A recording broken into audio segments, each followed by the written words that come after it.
안녕하십니까. 생생법률쇼 김민광입니다. 네, 매주 목요일 생생법률쇼에서는 정치 이슈를 짚어보고 분석하는 시간이 마련되어 있습니다. 오늘 이 시간에는 이종근 시사평론가, 노영희 변호사 두 분 모셨습니다. 안녕하십니까? 네, 안녕하세요. 예, 어서 오십시오.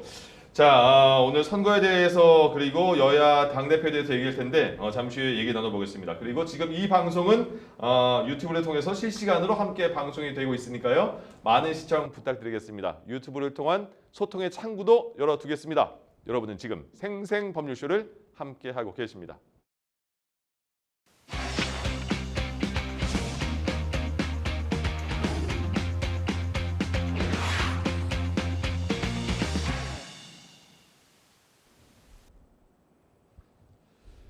네, 지금 가장 핫한 정치 분야 이슈를 알아보죠. 오늘의 주제, 승자 없는 6.3 지방선거, 당대표 책임론 불거진 여야입니다. 예. 여당 얘기를 먼저 해볼까요? 예. 어제 지방선거 이후에 처음으로 민주당에서 최고위원회의가 열렸고 오늘은 의원총회도 열렸습니다. 지금 정청래 대표 퇴진 압박이 있는 상황에서 어떤 발언이 나올까 했는데 뭐 반성할 부분은 반성해야 한다 이런 얘기도 있었고 또 하나 여기서 그 정청래 대표의 발언이 굉장히 언론에 많이 나온 게 국민은 영원하고 정권은 짧다 이런 얘기를 했거든요. 노영희 변호사님 안녕하세요. 네, 안녕하세요. 안녕하세요. 예. 정청래 대표의 이 발언 때문에 굉장히 지금 해석이 많이 나옵니다. 국민은 영원하고 정권은 짧다. 단순히 국민의 뜻을 받들겠다 이렇게만 받아들여야 될까요? 아니요, 그렇게 예. 받아들이면 안 될 것 같고요. 네. 지금 정청래 대표가 이 발언을 한 게 세 번째입니다. 예. 첫 번째는 2017년 3월 10일 박근혜 전 대통령 탄핵 바로 직전, 탄핵 선거 예. 바로 직전에 이 똑같은 말했습니다. 국민은 영원하고 정권은 짧다. 네. 그리고 작년 2025년 4월 4일에 윤석열 전 대통령 탄핵이 또 헌재에서 있었지 않습니까? 예. 바로 그 헌재 선고 있기 바로 직전에 또 네. 정권은 짧고 국민은 영원하다. 이 얘기를 했어요. 야당 시절이었네요. 예, 그러니까 대통령이 탄핵되는 바로 그 타임에 항상 하던 말이 이 네. 두 가지 말인데 이번에 또 이재명 대통령이 이상하게 또 우리 정청래 대표는 대통령이 외국에만 나가면 이제 뭔가를 하시는데 어쨌든 이번에 또 대통령이 해외 순방 가신 상황에서 예. 또 갑자기 6월 10일 60 항쟁이 또 있는 그런 날이잖아요. 근데 그날 바로 무슨 뜻인지 모르겠지만 정권은 짧고 뭐 국민은 영원하다 이 말을 했단 말이죠. 예. 그러면은 이게 지금 현재 대통령이 이번 선거 졌습니다. 그리고 조금 선거 이후의 것을 당신이 조금 신경 써서 그런 것 같이 보입니다라는 말을 한 그 이후에 네. 또 다른 사람들이 이번에 선거 관련해 가지고 당신이 조금 패배했으니 좀 책임지십시오라고 하는 말을 그 당에 있는 좀 송영길 의원이라든가 뭐 등등이 하고 있는 그 타임에 예. 이 얘기를 지금 마치 나 괜찮아 내가 뭘 잘못했어라고 하듯이 지금 이 말을 한 것은 네. 나는 이 정권이나 이 대통령에게 신경 쓰지 않고 그냥 나는 내 갈 길 가겠다 당권에 예. 도전하겠다 이렇게 들립니다. 그러면 이종근 평론가님 이거는 뭐 전면전으로 봐야 됩니까? 어떻게 해석하세요? 저도 거의 같은 생각입니다. 노영희 변호사가 두 번의 그 과거의 사례를 갖고 왔잖아요. 네. 그러면 대개는 이런 말은 야당 대표나 야당의 정치인들이 현재의 대통령을 공격할 때 쓰는 말이거든요. 아니 그렇게 오만하면 언젠가는 정권은 유한하니까 짧으니까 그냥 내려올 수 있어. 더군다나 두 번 다 탄핵이라는 기재가 있는 예. 상황에서 지금 정청래 대표가 당시에 정청래 의원이 이제 또는 법사위원장 시절에 이야기한 겁니다. 네. 그러면 좀 무시무시한 말이죠. 집권여당 대표가 현직 대통령의 임기를 지금 거론한 거나 마찬가지잖아요. 그런데 물론 그 확대 해석할 수도 있겠지만 들여다보면 예. 지금 공소, 취소, 특검 등등이 왜 나왔습니까? 이재명 대통령의 사법 리스크 때문에 나온 이야기고 네. 정청래 대표 입장에서는 그 누구보다 이재명 대통령의 사법 리스크를 제거하기 위해서 나섰던 사람이다라고 스스로 생각할 거예요. 예. 물론 그게 이 대통령실에서 봤을 때는 타이밍이라든지 여러 가지 상황에 어울리지 않게 괜히 지지율을 떨어뜨리는 상황도 분명히 있었던 상황이고 예. 또 순방 때 그런 이야기를 언제나 했기 때문에 그런데 그럼에도 불구하고 어쨌든 정청래 대표의 이 말 속에는 사법 리스크 그 문제와 관련돼서 언제든 이재명 대통령도 똑같은 어떤 상황이 될 수 있어 라고 사실 확대 해석할 수 있는 여지가 있단 말이죠. 예. 그렇다면 이건 확전하겠다, 정면으로 돌파하겠다. 왜냐하면 그 직전까지 대통령이 자신은 정청래 대표 본인은 이번 선거 큰 승리다라고 규정을 했는데 대통령이 그다음 기자회견에서 아닙니다, 패배했습니다 라고 다른 지금 규정을 해버렸단 말이에요. 예. 그러면서 지금 당의 문제다라고 했으니 네. 이건 당의 문제가 아니라 사실은 정권의 문제다 라고 이야기하는 거나 다름없다. 즉 차기 당권과 관련돼서 자신은 결코 물러설 생각이 없다 예. 라고 생각이 듭니다. 이재명 대통령이 기자회견에서 취임 1주년 기자회견에서 이길 곳을 졌고 이겨야 되는 곳을 졌다면 최소한 성공은 아니다. 국민의 경고라고 생각한다. 나의 부족함이다. 이렇게 표현을 했는데 요 평가에 대해서 이 평가가 정청래 대표에게 지적하는 워딩으로 받아들여졌을까요? 당연히 그래야 되죠. 왜냐하면 그래서 이 반응이 나온 걸까요? 왜냐하면 실제 처음에 15대 1도 뭐 얘기하고 정말 낙승할 수 있다라는 얘기도 나왔고 처음에는 예. 그 본인들이 이제 그러니까 민주당이 이길 수 있는 곳과 이기지 못하는 곳에 대한 얘기를 하면서 이길 수 있는 곳에서 그 퍼센테이지 차이가 엄청났어요. 예컨대 정원 후보 같은 경우를 예를 들어보더라도 오세훈 후보와의 그 차이가 15% 정도까지만 네. 계속 엄청 유지가 되고 있었잖아요.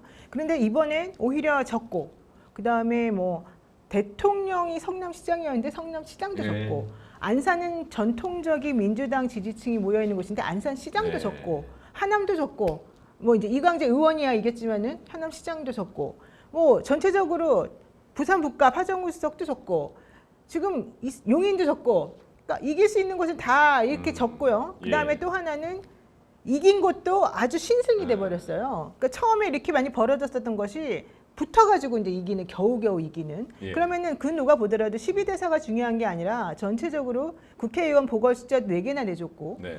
그럼 뭘 이겼지? 게다가 기초의원 숫자도요 국민의힘하고 민주당하고 그렇게 차이가 또 많이 안 나요. 이제 그런 수준이라고 한다면 겨우 좀 의미를 찾을 수 있는 거는 대구나 뭐 이런 쪽에 기초의원 숫자가 조금 늘어난 이 정도 영남권에 그거 말고는 사실 이걸 뭘 이겼다고 해야 되냐. 게다가 평택을 같은 경우는 정말 네거티브 심하게 해서 사람들 너무 힘들게 한 다음에 결국엔 국민의힘에게 어부지리로 주게 된 그런 상황이 예. 된 거잖아요. 그러니까 당연히 이제 우리 전체적으로 이걸 평가하는 사람들 입장에서는 민주당이 이번에 선거 잘못한 것이다라고 생각을 한단 말이에요. 그런데 이 정청래 대표는 선거 끝나자마자 우리가 이겼습니다. 예. 덕분에 대통령 덕분에 이겼습니다. 이래요. 자, 그럼 대통령은 이 얘기 듣고 내가 지금 졌다고 생각하고 있는데 나 기분 엄청나게 안 좋다. 내 예. 이름을 지금 연결해가지고 뭔가 하려고 하는 거 아니냐 이런 생각할 수밖에 없는 거고 정청래 대표가 왜 그럼 그렇게 말할까?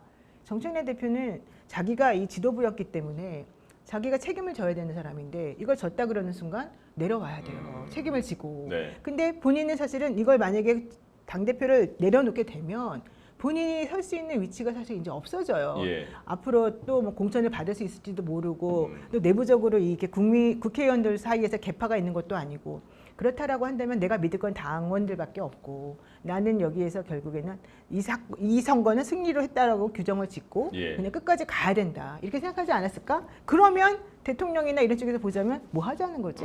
이렇게 되는 거죠. 그러면 당원을 생각해서 이번에 의원총회도 생중계하겠다 이렇게 얘기한 걸까요? 당원들만이 나의 살 길이다. 예. 이렇게 생각하는 거예요. 그래서 1인 1표제로 지금 만들어 놨잖아요. 네. 1인 1표제를 하게 되면은 권리당원이 265만 명인가 뭐 그렇고 예. 대의원이 16,000명이가 지금 그렇다는 거예요. 근데 예전에는 1대 60 하니까 대의원의 숫자가 10만 명 정도가 나와요. 9만 6천 예. 명 정도. 그러면 실제 한 24만 명 정도의 이제 표심이 이제 그 권리당원들이 표를 찍는데 예.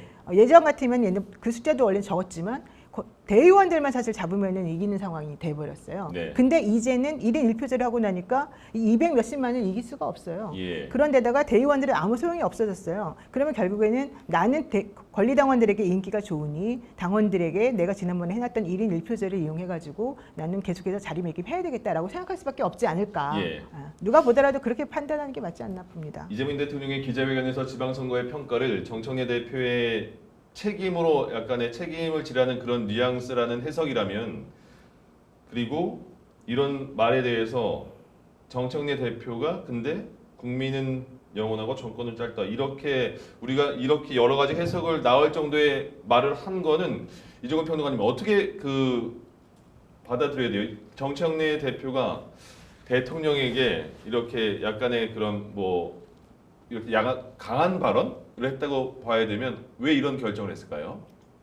그러니까 지금 정청래 대표가 이재명 대통령에게 이렇게 하는 태도, 네. 행태와 관련된 질문이라면 예. 당연히 차기 당권과 관련돼서 네. 내가 조금이라도 책임론이 돌아오면 사실 연임을 하겠다는 명분이 없어지잖아요. 예. 그러니까 내가 나아가려면 이 선거와 관련돼서 나한테만 돌아오는 책임을 분산시키거나 회피해야 된다라는 그런 마음일 테고 예. 결론적으로 말씀드리면 국민 입장에서 바라봤을 때 네. 너무너무 짜증이 나는 일입니다. 왜냐하면 이번 이기고도 진 선거로 이번 규정을 한다면 예. 이 민주당이 패배한 만 가지 이유 중에 하나가 네. 사실은 당청 갈등이라고 보거든요. 네. 지금 1년 차도 안 됐는데 명희 변호사 말씀하셨듯이 당 대표가 순방 때마다 초를 친다든지 또는 친청이라는 이름으로 예. 마치 당 대표 계열 사람 따로 있고 대통령 따르는 사람 따로 있고 예. 저는 역대 1년 차에 이렇게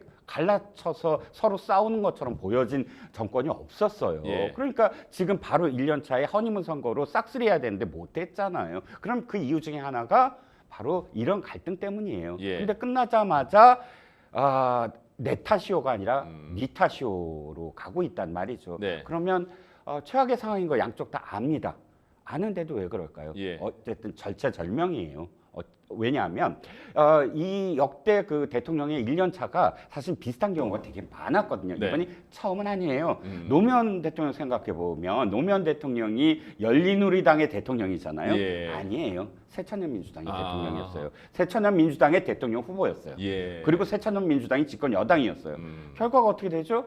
집권 여당이 1년 차에 탄핵 얘기가 나오기 시작해요. 네. 그래서 열린우리당을 만들어서 분당하고 그다음에 바뀌어 탔지만 사실 1년 차에 왜 그럴까요? 5년 단임제이기 때문에 차기 대권 노리고 하면서 현 대통령을 흔들고 대통령 그거를 어떻게든 국정 운영을 마무리하기 위해서 예. 도리어 거기에 대항하고 이런 모습이 이번에 또다시 극악하게 나타나고 있단 말이죠. 저는 어찌 됐든 양쪽의 책임이다. 어느 한 책임이라고 할 수가 있겠느냐. 예. 그런데 우리 모두의 책임이다라고 하지 않고 네 탓이다라고 한다면 국민들이 전당대회까지 사실 네. 또 심판을 할 거다라고 생각을 합니다. 이재명 대통령 국정 운영에 대한 평가가 나왔는데 직전 조사보다 9%포인트가 떨어진 여론조사가 나왔습니다. 그래서 이재명 대통령이 지금 G7 정상회의 때문에 유럽 순방에 가 있는 상황인데 지금 보시는 것처럼 55.2%. 예. 리얼미터. 이건 지금 이거는 리얼미터군요. 이거는 6월 최근에 나온 건 일주차. 50%대 나온 50.4, 거였잖아요. KSY. KSY가 예, 50.4가 나왔고 예. 부정평가가 45점 몇 %가 나와서 실제 그렇습니다. 둘 간의 차이가 없었었고 예. 대통령이 지난번보다 9.4%가 떨어진 걸로 이제 KSY 기준으로 그래서 이재명 대통령도 KSOI 기사를 올린 다음에 네, 그렇게 거기에 대한 얘기했죠. 글을 쓴 거잖아요. 맞습니다. 네, 그래서 거기에 대해서 요거랑 좀 다릅니다. 9%포인트 이상 떨어진 거에 대해서 냉정한 국민의 평가다. 겸허히 받아들이겠다. 죄송하다. 이렇게 말을 했어요. 그러니까 아니 지금 유럽 순방, G7 정상회의 참석 그런 그 외국에 가 계십니다. 그런데도 이렇게 올린 거 보면 여기에 굉장히 크게 어떤 그 느낌을 받았나 봐요. 아니 근데 사실 대통령 입장에서는요 네. 너무 화가 많이 날 수밖에 없는 게 본인이 1년 동안 정말 잠도 안 자고 너무 열심히 했어요. 그리고 이 선거 때 이랬잖아요. 2, 3일 동안 내가 상태가 좋지 않았다. 그러니까 이게 네. 무슨 얘기냐면은 나 6월 3일에 지방선거에서 민주당이 잘 이기고 예. 그리고 이제 축배를 좀 들어야지 예. 나 잘했다고 칭찬 좀 해주세요. 원래는 그런 마음이었겠죠. 이런 결과는 상상도 못 했을 예. 거예요. 그래가지고 정말 열심히 정말 선거 기간 동안 혹시라도 뭔가 나올까봐 말도 조심하고 조금이라도 좀 도와주고 싶은 마음이 솔직히 있었겠죠. 예. 그랬으면 그거를 겉으로 티도 못 내면서 또 하는 듯 안 하는 듯 막 도와주고 싶고 막 여러 가지를 했겠죠. 예. 그러면서 마음속으로는 정말 내가 이번에 1년 내내 코스피 8,000 올라가 외교 지금 갑자기 트럼프가 전쟁 일으켰는데도 불구하고 이렇게 안정적으로 뭔가 운영을 잘하고 있어. 예. 아까 정말 국민들한테 사랑받아. 지지율 너무 높아. 너무 행복해. 게다가 여당 의원들이 많아가지고 내가 국정 운영하는데 안정적이야. 이제 정말로 많은 국민들이 나를 사랑하고 있는 상황에서 지자체 선거만 압도적으로 이겨버리게 되면 내가 정말 일할 수 있는 완벽한 상황이 만들어지니까 예. 너무 좋아라고 기뻐하고 있었을 텐데 네. 하필이면 딱 1년 되는 그 타임에 선거가 치러지고 본인이 생각하는 거를 따지게 되면 완전히 패배한 선거. 게다가 서울을 뺏겨. 예. 서울을 뺏겨. 그리고 나한테 열심히 와서 일하고 있던 사람을 데려가더니 결국은 그 사람을 또 망가뜨려나? 아무것도 지금 된 게 없어. 이런 생각 할 수밖에 없잖아요. 예. 그런데 나 때문에 이겼다고? 무슨 소리라는 거야 도대체가. 예. 이런 생각 할 수밖에 없는 것이고 그러니까 대통령 입장에서 너무 화가 많이 났을 것 같아요. 예. 그러니까 이재명 대통령이 이렇게 글을 올렸고 오늘 그 민주당 의원총회에서는 정청래 대표가 이재명 대통령의 언급을 굉장히 많이 하면서 이재명 정부와 민주당은 원팀이다 이렇게까지 말을 했거든요. 이종균 평론가님. 네. 예, 지금 그러면 그 대통령과 지금 당 대표의 관계는 점점 멀어지는 상황인가요? 뭐 멀어진 정도가 아닐 것 같아요. 아, 뭐 더 지금 아까 이상입니까? 말이라 그러니까 표현하는 것도 그렇고 예. 오늘 비록 뭐 이제 저 정청래 대표가 원팀 운운했지만 예. 지금까지 정청래 대표가 그렇다고 해서 나는 반명입니다라고 얘기한 적 있나요? 나는 이재명 대통령과 척을 칩니다라고 얘기한 적 있나요? 네. 아닙니다. 예. 찐명이라고 했어요. 네. 이재명 대통령이 나는 가장 가까운 사람이다라고 주장해 왔던 사람이고 예. 그래서 원팀이라는 것이 뭐 갑작스럽게 마음을 바꿨다 이런 것도 아니고요. 네. 저는 이렇게 봤어요. 일단 결과에 대해서는 이미 기자회견에서 이야기했잖아요. 예. 그리고 거기에 대해서 어쨌든 짧게라도 내 책임이다라고 얘기했고요. 그런데 자신이 순방을 하고 그 다음에 이런 결과가 나오자마자 SNS에 글을 올렸다. 그리고 아예 사과를 했어요. 네. 아주 깊이 사과를 했습니다. 예. 이건 첫 번째는 그러니까 이재명 대통령이라는 정치인은 사실 굉장히 촉이 빠르고 순발력 있고 그 지지율이라든지 이런 부분과 관련돼서 자신의 생존, 내가 어떻게 정치인으로서 끝까지 살아남을까에 대한 그 독문적 감각이 있는 정치인입니다. 그렇기 예. 때문에 굉장히 심각하게 이 수치를 받아들였을 거예요. 실제로 들여다봤더니 집권 1년 차의 기록들을 쭉 봤습니다. 사실 이재명 대통령의 1년의 기록은 거의 상위권 1, 2, 3위 내에 들어가요. 예. 제일 좋게 나온 사람이 문재인 대통령이 거의 70% 이상 나왔고 네. 1년 차에 78%인가 나왔습니다. 1등입니다. 근데 지금 60%대를 달리고 있었어요. 계속. 그러니까 이 떨어지기 전에 제일 높이 올라왔던 게 67%. 그러면 거의 2, 3위 수준이거든요. 예. 그런데 50%대를 쭉 보면 50%가 거의 뒤에서 4등이에요. 네. 그러니까 뭐 노무현 대통령이 25였고 윤석열 대통령이 35였고 노태우 대통령이 45였어요. 그 사람들 빼놓고 딱 50이에요. 예. 그러니까 충격적이죠. 네. 근데 두 번째는 뭐냐, 수치가 중요한 게 아니라 지금 추세선을 보시면 더 떨어질 거예요. 지금 이 선이 예. 50이 돌파되면 40% 됐잖아요. 그러면 또 성격이 확 달라져요. 이 40%대 네. 긍정 평가라면 그렇기 때문에 지금 이것을 해외에서일지라도 그냥 좌시하고 있으면 안 되겠다. 예. 지금 굉장히 위험하다라는 메시지를 보낸 거죠. 예. 당원들에게. KSY 지금 여론조사 하나만 그러니까 지금 다른 여론조사와 여론조사 방식 그 다음에 어떤 그 여론조사가 또 같이 나와서 그게 동시에 그렇게 되면 더 충격일 텐데 지금 일단 하나니까 더 추이를 지켜봐야 될 것 같고요. 지금 근데 이것 때문에 정청래 대표가 더 화난 것 같아요. 그 유럽 순방의 환송 행사 때 총리는 환송했을 때 거의 안 나간다면서요 원래. 근데 김민석 총리는 나갔고. 그러니까 나갔을 때는 총리는 안 나가고 예. 근데 대통령 오실 때는 나간다면서 나가고, 이렇게 예, 예. 마중을 나가는 것 같은데 이제 김민석 총리는 그 자리에 있었고 환송 그 나가시는데 해외 당 대표가 없고 지도부도 없었습니다. 그게 뭐 오지 말라 이렇게 했다는 겁니까? 정청래 대표 청와대에서? 그런 소문이 있더라고요. 예. 뭐 아실 거 아닙니까? 그런 소문이 있더라고요. 예. 그러니까 이거 때문에 아니 털어놓으세요 예. 그냥. 이거 때문에 그게 그 당 대표 입장에서는 그게 계속 논란이 돼서 그래서 그 지역에 절가고 이원택 지사 당선인 만나고 이런 거 아닙니까? 그러니까 대통령이 그 얘기하면서 뭐라 그랬냐. 김민석 총리 네. 1년 동안 정말 열심히 일했다. 네. 우리의 성과는 너의 성과다. 너가 열심히 잘해줬기 때문에 내가 사실은 너무 고마웠다. 예. 이제는 당에 가서 역할을 좀 했으면 좋겠다. 그러게요. 얘기를 명확해졌죠. 네. 그 얘기는 무슨 뜻입니까? 네. 너 이제 당대표 선거 나가라. 사실 네. 저는 그렇게 들려요. 네. 뭐 아니라고 또 평가하시는 분도 계시겠지만.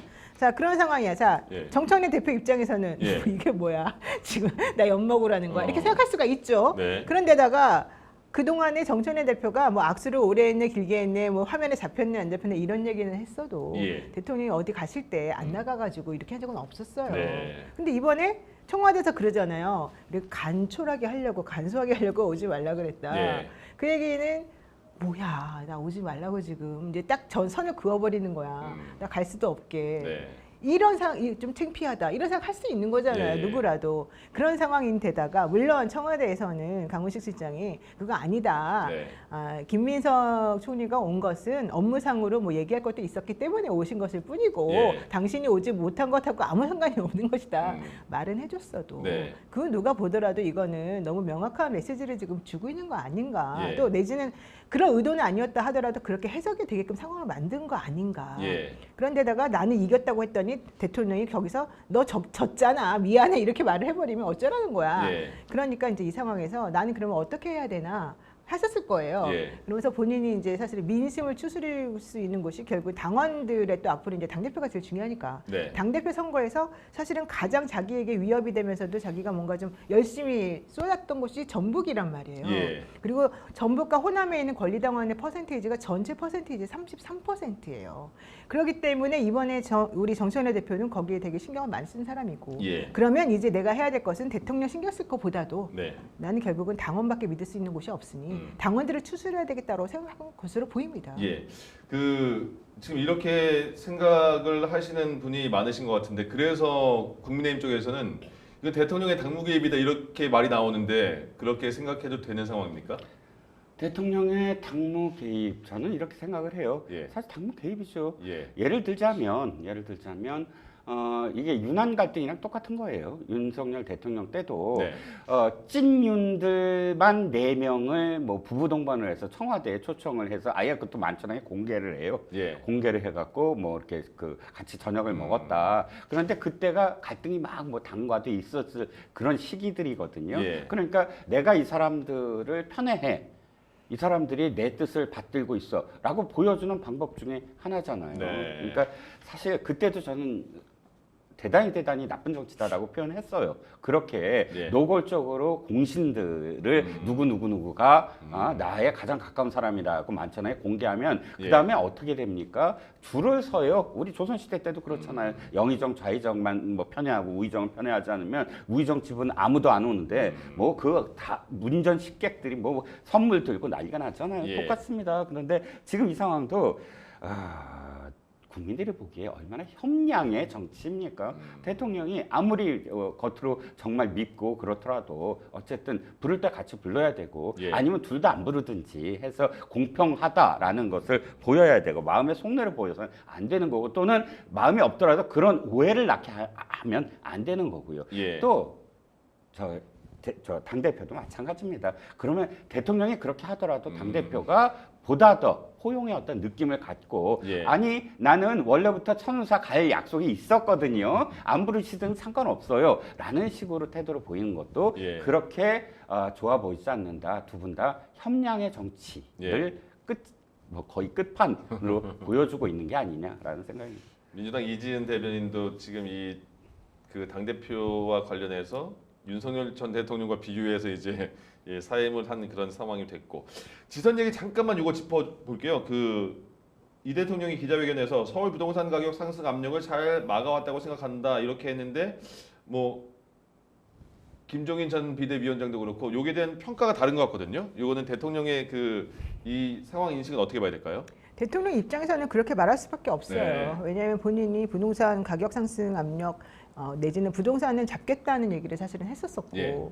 그래서 처음 약속과 달리 이제 세금까지도 지금 건드리고 있는 상황이잖아요. 네. 그런데 생각보다 잘 안 잡힌다. 예. 이제 지금은 또 매물 잠김 현상이 벌어지고 있고 전월세가 막 올라가고 있다 그러니까 네. 사실은 그렇게 되면 본인이 정책을 제대로 펼쳐 보이기도 전에 실패했다는 얘기인가?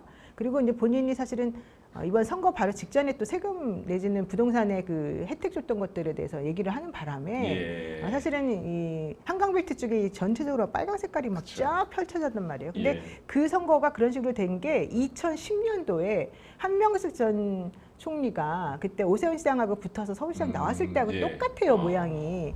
그때도 오세훈이 이겼어요. 예. 그러니까 오세훈 시장 입장에서는 참 다행이겠지만 엄청 극적이었죠. 네, 예. 그러니까 이번에도 또 극적이었잖아요. 12시간 내내 지고 있다가 막판에 네. 딱 한강벨트 때문에 사실 이긴 거잖아요. 근데 그런 상황이라고 한다면 대통령이 맞소, 내가 정책을 잘못해서 했어, 이렇게 할 수는 없는 거죠. 그런데다가 부동산 가격이 사실은 14% 정도 또 이제 올랐다는 얘기잖아요. 예. 근데 한강벨트 쪽은 사실은 조금 많이 내렸어요, 현실적으로는. 그래서 대통령 입장에서는 이제 아마 지금 이걸 어떻게 해야 되나 고민을 좀 하고 계실 텐데 네.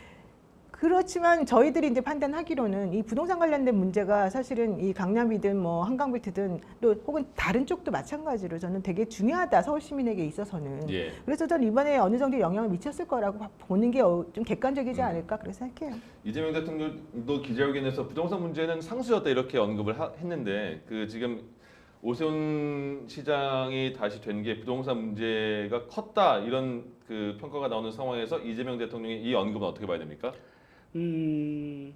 이 언급으로 인해서 사실은 또 많은 유권자, 앞으로의 어떤 잠재 유권자들이 더 실망을 할 거예요. 이번에 오세훈 시장이 당선된 이유가 예. 집값이 올라서도 있지만 집값 오른 게 이전에 대통령의 약속이 바뀐 거예요. 당시에 이제 그 이재명 대통령이 후보 시절에 예. 도대체 지난번에 한번 졌잖아요. 4년 전에. 그러면 이번에 어떻게 이길까를 생각해 봤더니 지금 노영희 변호사 말씀하셨던 것처럼 면밀하게 들여다봤을 때 한강벨트가 정말 내 자산을 지키고자 하는 사람들의 욕망이 크다라는 거 판단했어요. 그래서 강남 3구에 가서 내리 이렇게 약속을 했어요. 네. 나는 문재인 부동산 정책을 따르지 않을 거다.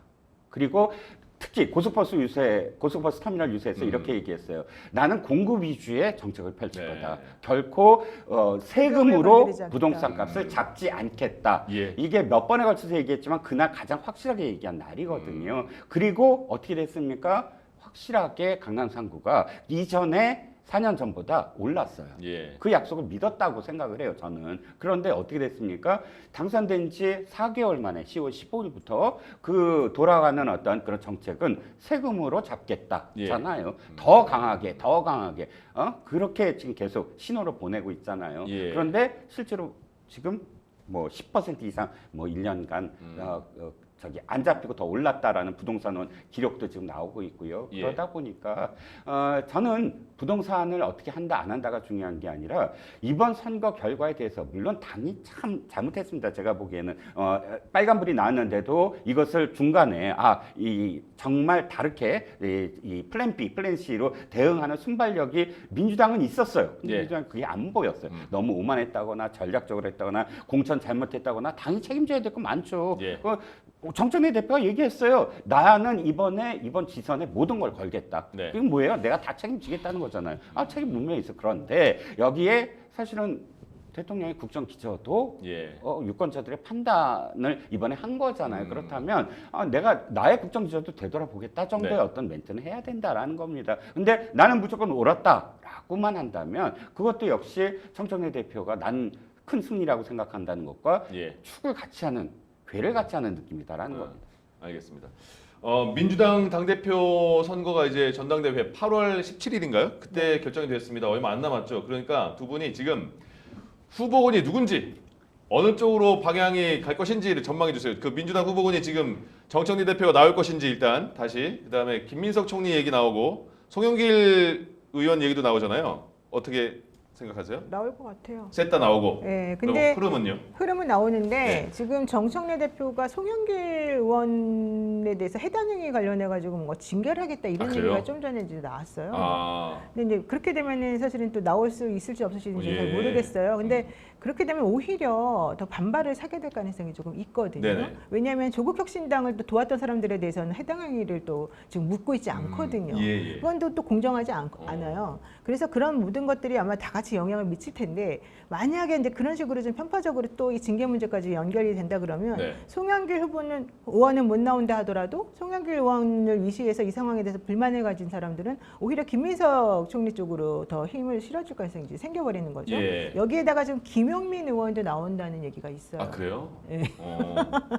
법사위 김용민 의원이요? 네, 법사위 김용민 의원. 그래서 지금 김용민 의원은 이제 아마도 이제 표 계산도 해보고 이것저것 해볼 테지만 네. 실제 나올지 안 나올지 모르겠습니다만 예. 어쨌든 그런 얘기까지 지금 있어서 원래는 뭐 강훈식 실장 얘기도 했지만 이제 강훈식 실장은 당에서는 안 할 것 같고 네. 어쨌든 대통령에도 도울 것 같고 예. 이제 이런 상황이 지금 되고 있습니다. 예. 이종수 평론가님, 예. 네네, 더 많이 나올 수도 있죠. 뭐 네.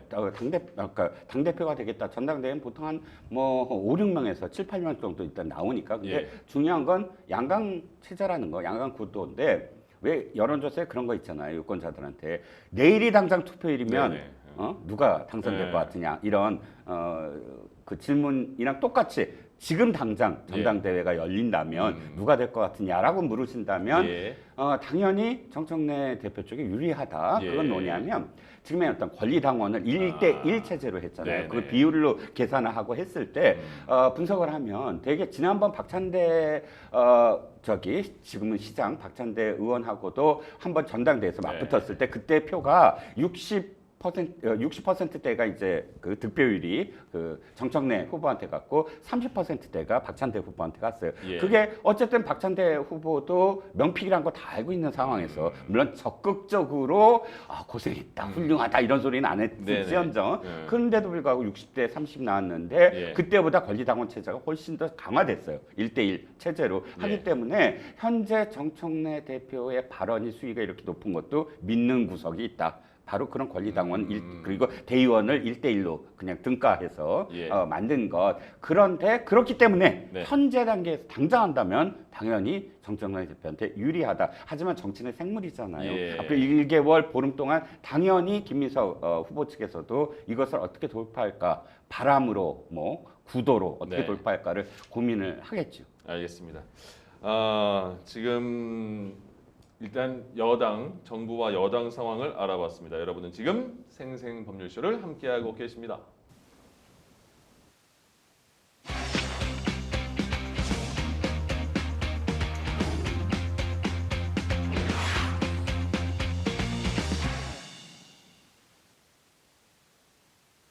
네.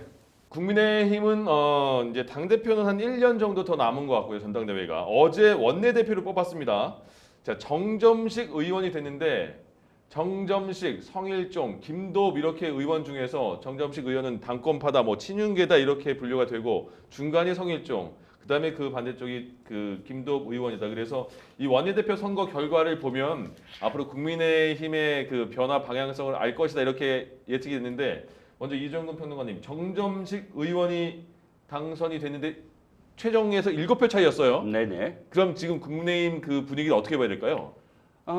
여전히 당권파는 이 당에서 뿌리가 어마어마하게 깊구나라고 예. 판단을 해야 될 겁니다. 왜냐하면 네. 이 지경에 이르기까지 예. 변화를 거부하고 현재의 그러니까 직전까지의 지도부를 그대로 이어가겠다라는 쪽의 후보를 지금 당선시켰잖아요. 네. 한 표 차이든 2표 차이든 예, 10표 차이든 상관없습니다. 네. 중요한 건 이겼다는 거예요. 의원들이 투표를 했을 때. 예. 더군다나 의원들은 피부로 정말 현장 민심을 알 수 있는 사람들이에요. 네. 이번에 지방선거지만 전부 다 뛰었잖아요. 예, 예. 이거 지원 뉴스를 했잖아요. 그럼 현장 민심 당연히 알 텐데 그러네요. 그럼에도 불구하고 지난번 직전까지 며칠 전까지 정책위 의장을 했던 정점식 후보를 원내대표로 승격시켜 줬습니다. 예. 결국은 거부하겠다. 그 변화를 거부하겠다. 입니다. 물론 여기에 네. 한 가지 희망을 만약에 섞는다면 예. 이 당의 구도가 여기도 또 한 6대4 정도예요. 당을 개혁하겠다라고 하는 사람들이 한 30에서 40도 안 돼요. 네. 한 30 정도였다. 예. 그러니까 친한이라고 불리는 사람이 20명. 네. 내가 한동훈과 그렇게 가깝진 않지만 이 당 바뀌어야 돼라고 생각하는 사람이 10명. 예. 적극적으로 얘기하는 사람. 그리고 나머지 한 한 70 정도가 아유 그래 우린 그냥 안 바뀌어도 돼 우리끼리 먹고 살자 하는 쪽이 한 70이에요. 예. 그런데 그나마 48, 네. 55대 48, 예. 48명이나 어쨌든 늘었다. 김도읍 의원에게. 상대적으로 예. 아니 그러니까 김도읍 의원에게 예. 맞습니다. 이렇게 갔다. 이게 점점 더 커질 거다라는 식으로 해석을 한다면 가능하겠지만 예. 아니 선거 직후가 사실 변하기 딱 좋아요. 아, 예. 충격적이잖아요. 예, 11대 사고, 명분도 좋고. 부산도 뺏기고, 예. 뭐 아무리 무슨 뭐 선전을 했다고 하더라도 패배는 엄청나게 뼈아픈 겁니다. 네. 직전에 예. 전부 다 휩쓸었잖아요. 다 뺏겼어요. 네. 가장 아픈 게 충청도예요. 예. 충청, 남북, 대전, 세종 다 뺏겼어요. 그렇다면 거기에 뭐 지금 군수나 뭐 기초단체장들을 뺏어왔다 이건 그냥 저기고 그러니까 근데도 불구하고 당 대표는 절대 나는 안 물러나겠다 그러고 복면 쓰고 지금 시위 현장에서 예. 지금 뭐 부정선거 재선거. 부정선거 뭐 이렇게 얘기하고 있고 예. 원내대표는 전임 지도부의 정책위부장을 뽑았다. 예. 절망적입니다. 네. 절망적인 정도입니까? 뭐 도로 친윤당이잖아요. 결국은 윤어게인 당이고. 예. 네, 저는 그래서 뭐 그럴 거라고 충분히 예상은 했습니다만은 그렇잖아요. 왜냐면은 장종혁 대표 입장에서는 이번 선거 나 잘했어. 예. 사실 그 얘기를 지금 하고 있는 중이고 또 그럼에도 불구하고 어쨌든 숫자적으로 본인이 어떤 책임을 져야 될 수 있는 상황이 되니까 의총이나 이런 데는 안 나가고 네네. 몸이 아프다고 안 나갔는데. 네, 안 나가고 곧바로 야 잘됐다 부정선거 논란이 있네 잠실 가야지 거기 가가지고 자기를 또 뭐 으쌰으쌰 해주는 그런 분들하고 같이 예. 결집하려고 또 거기 가서 복면 쓰고 네. 이거 부정선거, 재선거. 재선거 예. 얘기를 좀 하면서 야 나는 너 오세훈 된 거 싫어 지금 이 얘기를 사실 온몸으로 지금 보여주고 있는 예. 거잖아요. 그리고 자기에게 책임이 오는 얘기가 이제 안 나오도록 하기 위해서 예. 나는 끝까지 버틸 거야라고 하는 걸 지금 보여주고 있는 중이어서 네.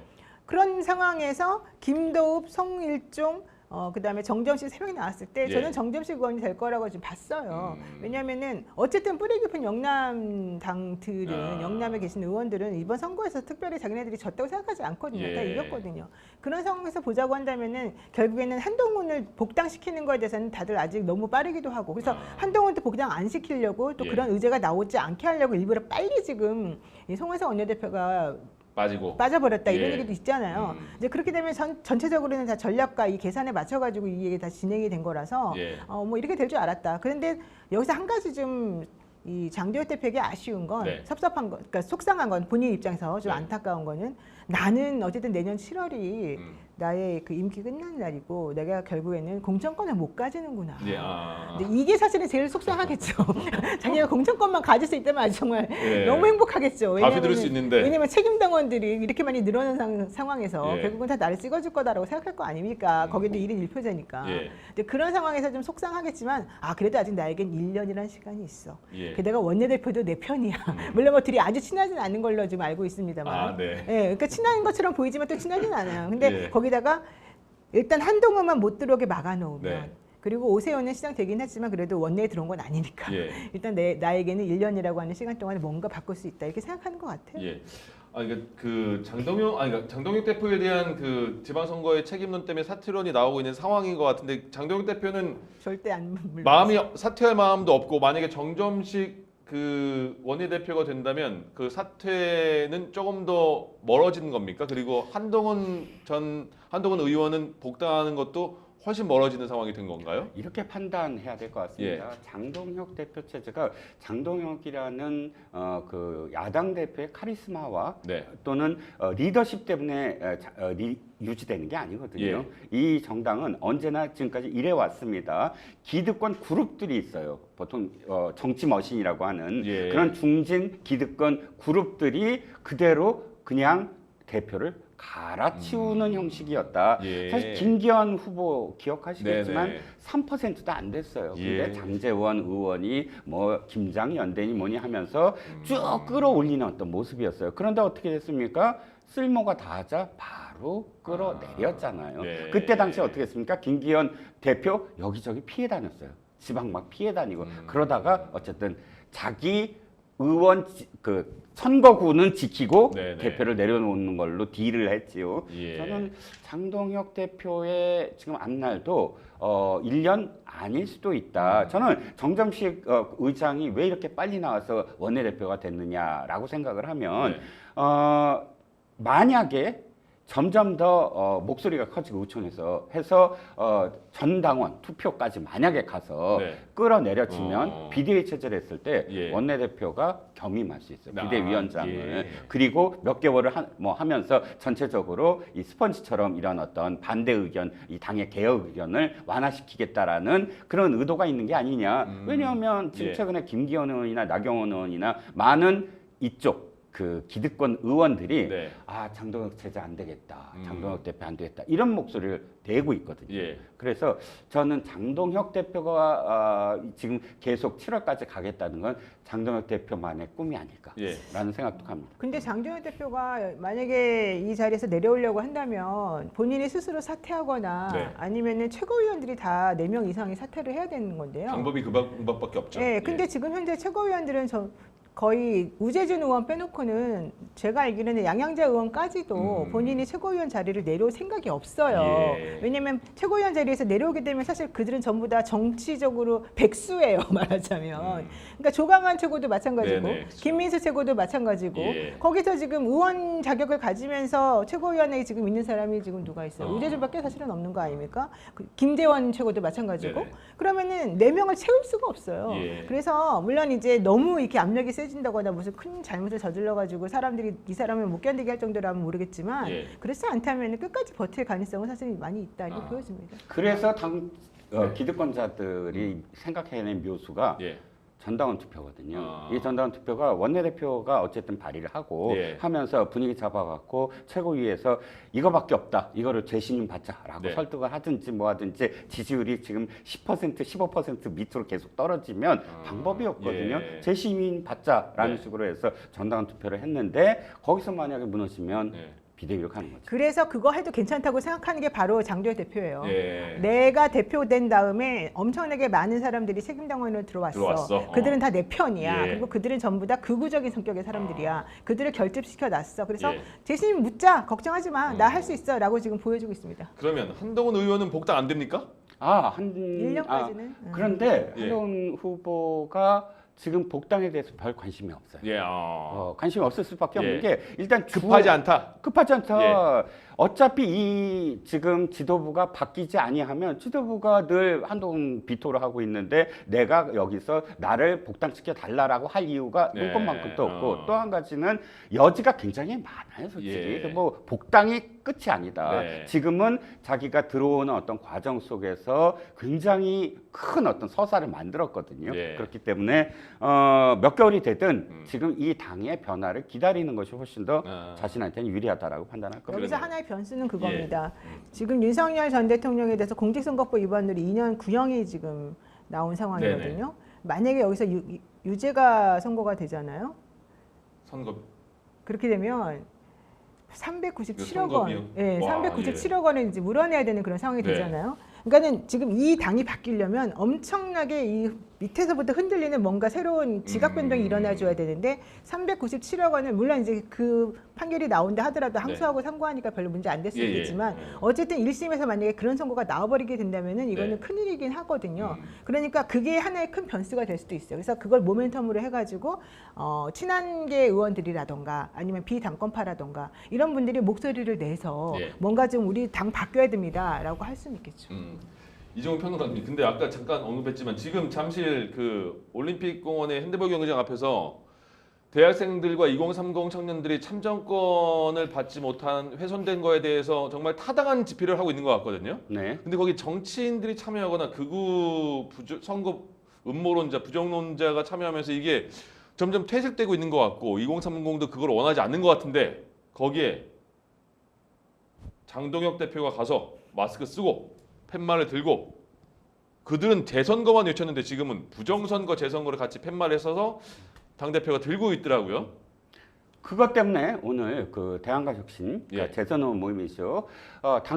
장동혁 대표의 사퇴를 공식적으로 요구를 하고 나섰습니다. 네. 이유가 부정선거예요. 예. 당 대표가 당론도 아닌 부정선거 음모론을 당 대표가 스스로 지금 확산시키고 있다라고 해서 빌미를 사실 준 거지요. 예. 그 행동 자체가 가져다주는 지금까지 어떻든 찐용그룹의 어떤 그 상징적인 대표로서 예. 많이 아니라 이제는 완전히 부정선거를 아예 입으로 네. 자신의 입으로 좀 주장하는 지경에 이르지 않았습니까?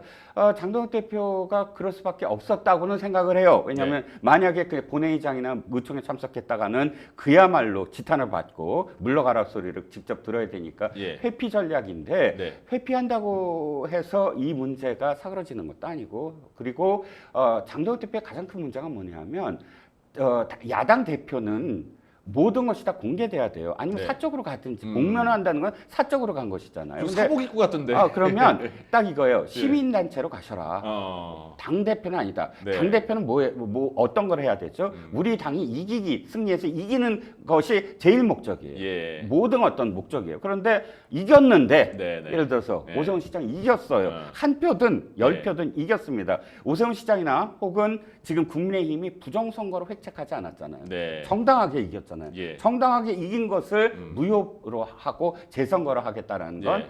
해당 행위예요. 네. 근데 시민단체는 할 수 있어요. 시민단체는 어떤 정당에 속되지 않으니까 예. 어떤 정당이 이기든 말든 우리의 국민의 시민의 참정권을 지금 훼손했으므로 예. 이것을 재선거 하겠다. 그건 순수하고 전 타당하다고 봐요. 네. 그러니까 장동혁 대표한테 제가 드리는 말씀은 예. 대표직 사퇴하고 아. 의원직 사퇴하고 시민단체 수장으로 가셔라. 그러면 자신이 지금 복면 안 써도 되고 예. 편말 들고 할 수 있다. 근데 그 지금 장동혁 대표가 재선거를 전체 다 재선거해야 된다 그러면 서울시장도 어렵게 했는데 재선거해야 된다고 말을 하는 건데 그러면 오세훈 시장 입장에서 응? 네? 응? 이런 거 아니에요? 오세훈 시장? 어? 아주 질문이에요, 그게? 예. 의의가 질문이었군요. 자 보면 저는 이렇게까지 생각이 들어요.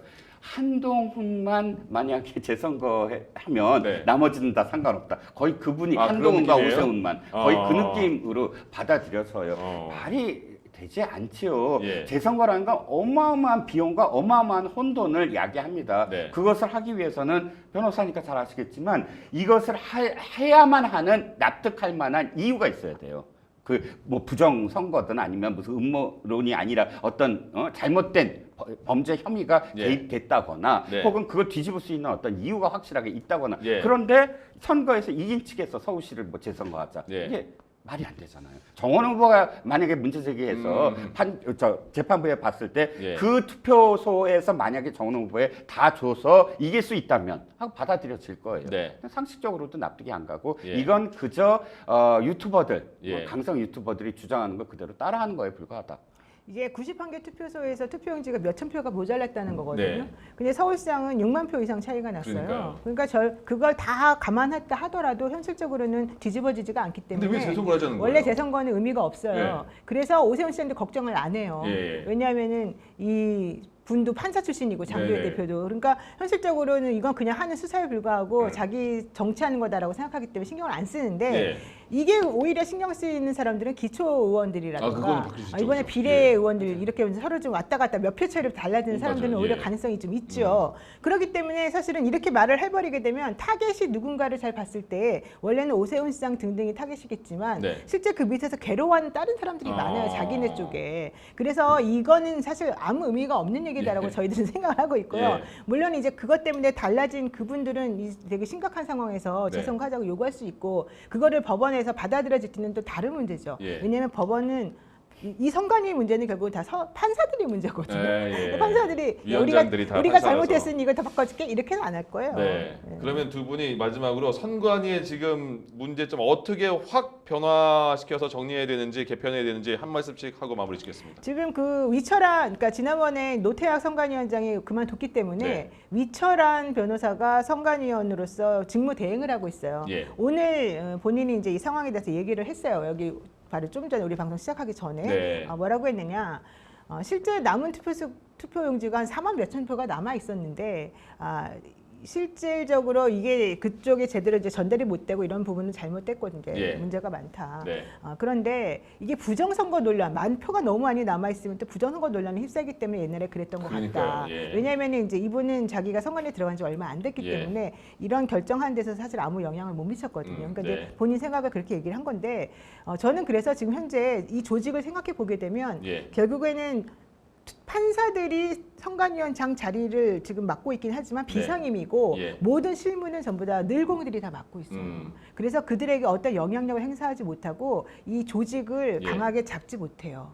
그래서 아예 이 비상임대들을 없애든가 아니면은 이 실제 일하는 사람들하고 책임지는 사람이 좀 정확하게 일치하도록 만들든가 알겠습니다. 뭘 해야 될 것 여기까지 같습니다. 듣고 이종근 평론가님, 예, 짧게. 전 동감하고요. 거기에 플러스 알파를 한다면 생각해보세요. 우리 AI 시대잖아요. 네. 어느 투표소에서 사전 투표를 얼만큼 했고 얼만큼 남았다라는 것은 AI로 정확하게 사실 진단할 수 있어요. 예. 그러면 그때 거기에 어떻게 대응하겠다라는 것 이런 어떤 체제를 만들어야 되는데 지금 결정한 거 다 추측이었어요. 몇몇 그 선관위원이나 공무원들의 추측으로 이번 50% 이하겠지. 이게 얼마나 주먹구구입니까? 알겠습니다. 그러니까 판사들이 하는 게 아니라 이건 예. 그야말로 실제로 테크놀로지를 만들어야 된다. 네, 생생 범죄 이제 마칠 시간이 됐습니다. 오늘 함께해 주신 이종근 평론가님, 노영희 변호사님 두 분 고맙습니다. 고맙습니다. 예, 생생 범죄쇼도 마치겠습니다. 함께해 주신 여러분 고맙습니다.